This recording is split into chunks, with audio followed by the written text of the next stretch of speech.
rasa akan membawakan sebuah alur cerita film yang berjudul Dragon Fury rilisan tahun 2021. Dari trailernya aja udah keren banget kan? Kira-kira isi filmnya gimana ya? Ya udah yuk langsung aja kita masuk ke alur ceritanya. Let's go!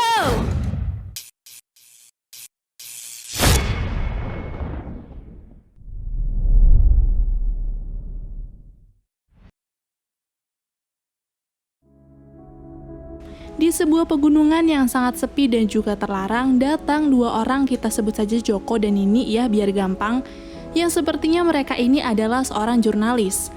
Terlihat dari antusiasnya Nini yang baru saja mengaktifkan ponselnya karena ingin memotret tempat tersebut, tanpa dia ingat jika tempat tersebut sudah menjadi area terlarang dan akan sangat berbahaya jika pemerintah mengetahui keberadaan mereka. Alasan ditutupnya area yang indah itu karena terdapat paparan radiasi yang sangat tinggi. Makanya ketika Joko dan Nini sudah mulai menyusuri tempat tersebut, Joko segera menyuruh Nini untuk meminum obat khusus seperti puyer agar tidak terkena paparan radiasi. Nini yang tidak tahu kenapa tempat itu menjadi terlarang pun langsung bertanya. Dan Joko menjawab bahwa tidak ada yang tahu pasti apa yang terjadi sebelumnya. Tapi sudah dari 50 tahun yang lalu tempat ini terjadi sebuah lonjakan yang besar karena paparan radiasi. Alasan lainnya adalah terdapat fasilitas senjata nuklir milik pemerintah yang perlu disembunyikan dari publik. Tapi karena sekarang tempat itu sudah sepi dan tak ada seorang pun yang tahu jika mereka berdua ke sana, Joko dan Nini berniat untuk masuk ke tempat fasilitas tersebut. Tapi saat mereka sedang menuju tempat rahasia nuklir itu, tiba-tiba terdengar suara aneh dan sedikit mengerikan.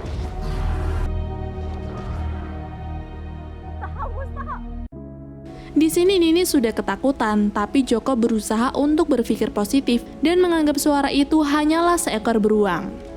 Namun ternyata firasat buruk Nini benar adanya. Ketika mereka berdua akan melanjutkan perjalanan, tiba-tiba sesuatu yang aneh terbang di atas kepala mereka. Takut terjadi sesuatu yang mengerikan, Nini berusaha mengajak Joko untuk kembali. Tapi Joko menolak karena dia pikir hanya inilah kesempatan untuk membuat mereka sukses.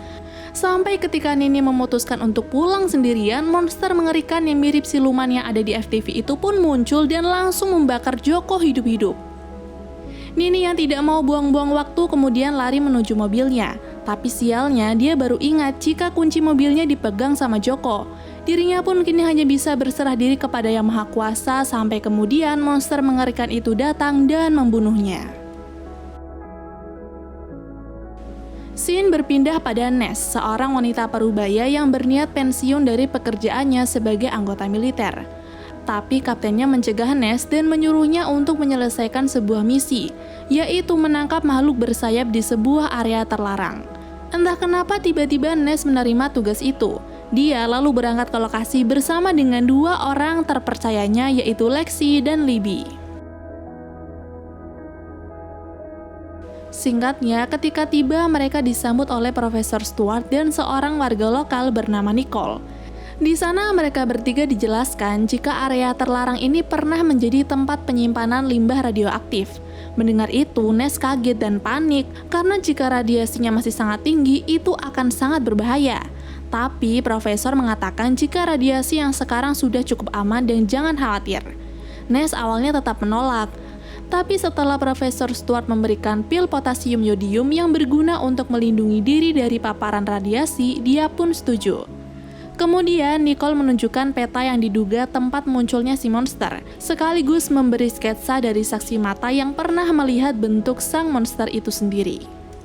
Lexi sempat panik dan meminta Nes untuk menolak misi itu, tapi Nes meyakinkan perempuan itu bahwa ia akan aman dengan pil yang diberi oleh Stuart. Nes juga berjanji akan menjaga Lexi dalam menjalankan misi nanti. Di luar terlihat Libby juga tak terlalu yakin. Tapi ketika melihat Nes yakin jika misi itu akan dengan cepat mereka selesaikan, Libby meminta kepada Nes untuk tidak pergi sendirian dan tetap berkelompok. Namun keesokan harinya, Nes ternyata sudah pergi ke pegunungan itu seorang diri tanpa sepengetahuan siapapun. Libby yang mendengar Nes di sana seorang diri pun menjadi marah dan menyuruh Nes untuk segera pulang. Tapi gara-gara Nes tidak sengaja melihat gua kecil seperti sarang, Nes mengabaikan Libby dan pergi untuk mengeceknya. Dan benar, apa yang dilihatnya memang benar-benar sarang burung dan juga terdapat satu buah telur di sana. Tapi ketika dia akan mengambil telur itu, Ness merasakan pusingnya hebat dan akhirnya pingsan. Libby yang sangat panik pun segera memberitahu yang lain jika sekarang Ness sedang dalam bahaya. Mereka menduga jika Ness tidak meminum pil anti radiasi sehingga menyebabkan dirinya tak sadarkan diri. Profesor Stuart lalu memberi alat untuk pencegahan paparan radiasi pada Nicole. Tapi hal itu malah membuat Libby marah karena berpikir profesor seperti menganggap sepele akan bahaya tersebut. Bersama dengan Nicole yang paham akan area pegunungan itu, akhirnya Libby menemukan Ness yang sedang tergeletak tak berdaya. Mengetahui tingkat radiasi di tempat itu sangat tinggi, Libby segera meminum pilnya dan meminta Nicole untuk membantu Ness berjalan sedangkan dirinya membawa telur untuk diteliti. Di markas, profesor tak yakin bisa menganalisis makhluk seperti apa telur itu, tapi dia yakin jika telur ini bisa menjadi terobosan yang baru. Dia dan para ilmuwan yang lain akan meneliti seperti apa telur itu berevolusi, sehingga ketika berhasil, dia akan membuat obat yang bisa melindungi manusia dari paparan radiasi sama seperti makhluk itu melindungi dirinya sendiri. Pada malam harinya, Libby mencoba menghubungi rekannya untuk memberitahu bahwa dia dan timnya akan segera kembali. Tapi gara-gara hujan lebat, sinyalnya menjadi buruk dan komunikasi terputus. Libby lalu keluar dari rumah untuk mencari sinyal yang lebih baik. Tapi tiba-tiba dia mendengar suara yang aneh dari dalam. Suara tersebut ternyata didengar oleh yang lain juga. Lalu karena penasaran akan apa yang terjadi, Libby yang sedang merasa tidak enak badan itu pun bergegas mengecek bersama yang lain. Dan ternyata telur itu sudah menetas, cuk. Terlihat jendela juga terbuka yang ternyata sengaja dibuka oleh Nicole agar ruangan tidak pengap. Tapi hal itu malah membuat mereka kehilangan harta karun. Di sini Ness sempat bersitegang dengan profesor, karena profesor seakan-akan menyalahkan dirinya tentang hilangnya monster tersebut. Lalu karena tidak ingin buang-buang waktu, mereka pun segera bersiap untuk mencari kemana monster itu pergi. Tapi ketika melihat Libby sedang tidak baik-baik saja, Ness menyuruh Libby untuk beristirahat saja. Namun Libby yang merasa jika hanya masuk angin biasa pun menolak saran dari Ness dan akan segera bergabung untuk melakukan pencarian. Selanjutnya, ketika Ness sedang mengambil minum di dapur, tidak lama Nicole datang dan mengajak Ness untuk mendengar suara monster bersayap di luar. Dari suaranya yang besar bisa dipastikan jika itu pasti bukan suara monster yang baru menetas tadi malam, dan mungkin suara dari induknya. Di tempat itu pula, Ness tidak sengaja menemukan peluit. Setahu dia, tidak ada yang memiliki peluit tersebut sehingga Ness pun sempat dibuat curiga. Merasa jika situasi sudah tidak kondusif dan sangat berbahaya, Ness menelpon kapten untuk memberitahu jika ia dan timnya akan pulang. Itu juga karena melihat Libby yang sakitnya semakin parah. Tapi dengan yakinnya, Libby menolak keputusan Ness dan tetap akan melanjutkan misi tersebut. Di sisi lain, Profesor dan Nicole pergi lebih dulu untuk mengecek. Sedangkan Libby yang masih muntah-muntah mulai berhalusinasi, di mana ia seakan-akan mendengar suara mengerikan dari para monster dan hal itu sangat membuatnya stres. Mendengar kabar dari Lexi bahwa Libby semakin parah, Ness kemudian menjenguknya di kamar, dan ia melihat obat anti radiasi itu masih utuh tak diminum. Ness pun menduga jika paparan radiasi itu telah merusak sel-sel yang ada di dalam tubuh Libby. Ness yang khawatir melihat keadaan Libby pun hanya bisa menenangkannya dan berencana akan membawa Libby pergi dari tempat tersebut. Kembali pada Nicole dan Stuart yang pergi ke pegunungan. Di sana, Nicole ketakutan dan merasa bahwa tempat itu tidak aman dan segera mengajak Profesor untuk kembali. Tapi karena Profesor Stuart masih penasaran, ia tak menghiraukan ajakan Nicole. Di tengah kepanikannya, Nicole mencoba menghubungi orang yang ada di markas, tapi panggilan itu malah tak terhubung. Hingga tiba-tiba monster itu muncul dan langsung membunuh Nicole. Stuart yang sangat panik berusaha untuk kabur dan berhasil lolos sampai ke markas.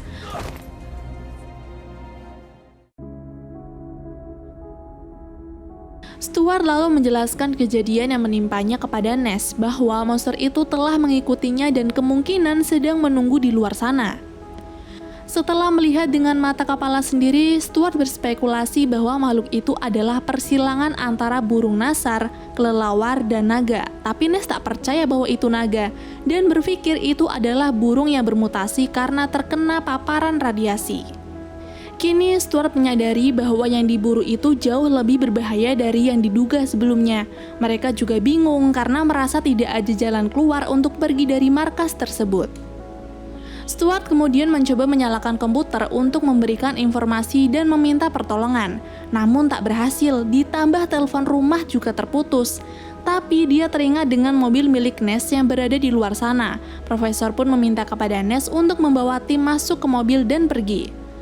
Lexi lalu memberikan saran agar mengalihkan perhatian para monster terlebih dahulu.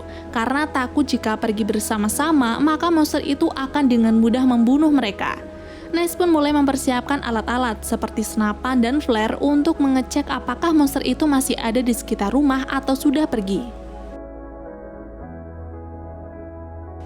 Di tengah hujan malam itu, Ness perlahan membuka pintu dan menyalakan flare tepat di depannya, lalu masuk kembali untuk mengetahui keadaan aman atau tidak. Tapi ternyata monster itu lebih pintar.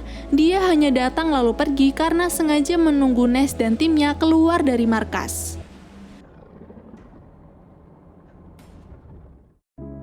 Ness yang tidak bisa berdiam diri saja kembali keluar dan melemparkan bom di sisi lain rumah untuk mengalihkan perhatian si monster. Lalu profesor akan keluar untuk mengambil mobil. Tapi ketika bom sudah diledakkan dan profesor keluar dari rumah, tiba-tiba seketika Ness berteriak kesal karena usahanya sia-sia. Di tengah keadaan yang masih mencekam itu, Libby keluar dengan penuh kebingungan. Lalu Ness memberitahu padanya bahwa Nicole dan Stuart kini telah tewas. Tapi beruntungnya mereka ketika tiba-tiba telepon rumah berfungsi kembali. Mengetahui jika Ness dan timnya sedang dalam bahaya, Kapten menyuruh mereka keluar dari pintu belakang dan nanti akan datang seseorang yang bisa menolong mereka. Tapi ketika Ness berjalan perlahan ke pintu belakang, ia malah dikejutkan dengan kedatangan Kapten yang menodongkan pistol ke arahnya. Di sini Ness semakin tidak percaya ketika Kapten mengaku jika dialah orang yang telah membuat monster tersebut. Monster itu diciptakan untuk dijadikan senjata biologis militer dan Ness dikirim sebagai bahan uji cobanya. Konspirasi yang membagongkan dari sang kapten pun membuat Ness tak menyangka dan ternyata kedua orang kepercayaannya yang dibawanya itu hanya untuk melindungi dan melayani Ness di bawah rencana sang kapten. Kini Ness diberi waktu 4 menit untuk melarikan diri keluar dari rumah. Jika tak mau, maka Ness diancam akan dibunuh saat itu juga. Tanpa banyak cancing-cong dan karena tak ada pilihan lain, Ness pun bergegas lari mengajak dua kawannya yang tak berguna ini untuk kabur. Mereka keluar dan bergegas menuju ke mobil, namun ternyata ban mobil itu malah sudah dibuat bocor oleh sang kapten. Mereka kemudian pergi ke arah hutan yang pohonnya lebat karena yakin bahwa monster itu tak bisa terbang dan menyerang mereka lewat hutan tersebut. Namun ketika mereka sudah sampai di alam terbuka, terlihat Lexi tak berdaya dan merasa putus asa. Dia menyuruh Ness dan Libby pergi meninggalkannya, namun Ness menolak. Itu karena ia sudah berjanji akan melindungi Lexi. Namun pada akhirnya dengan penuh kesedihan karena memang tak ada pilihan lain lagi, Ness menuruti perintah Lexi dan ketika sudah ditinggalkan, monster itu dengan cepat datang dan membunuhnya. Kematian berikutnya disusul Libby. Penyakitnya semakin parah dan monster datang untuk membunuhnya. Ness sudah berusaha untuk membunuh monster itu, tapi dia terlambat dan kini Libby sudah tewas. Kini tersisa Ness dan sang kapten. Kapten lalu menyuruh Ness menjatuhkan senjatanya dan berlutut, sedangkan dia meniup peluit untuk memanggil si monster naga.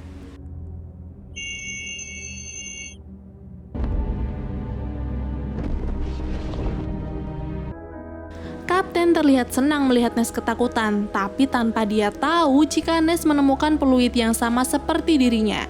Dan ketika peluit itu ditiup, si monster sontak menyerang Kapten dan membuat tewas saat itu juga. Ness kemudian pergi seorang diri dan menemukan mobil yang mungkin milik sang Kapten. Dengan rasa panik dan penyesalan yang besar karena rekan-rekannya tewas, Ness kabur dari tempat menyeramkan itu dan film pun selesai.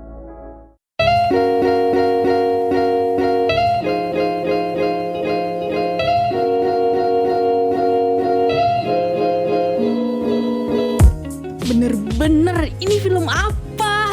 Sebenarnya apa benang merah di film ini? Itu juga kapten ngapain ngirim nenek-nenek sama 2 cewek penyakitan buat menjalankan misi? Aduh, tapi tenang naon lah. Dan buat kalian yang tahu rekomendasi film yang lebih tidak masuk akal melebihi film ini, bisa langsung komen di bawah atau DM di Instagram Sari Rasa ya. Oke, mungkin sekian dulu video kali ini. Bye and see you.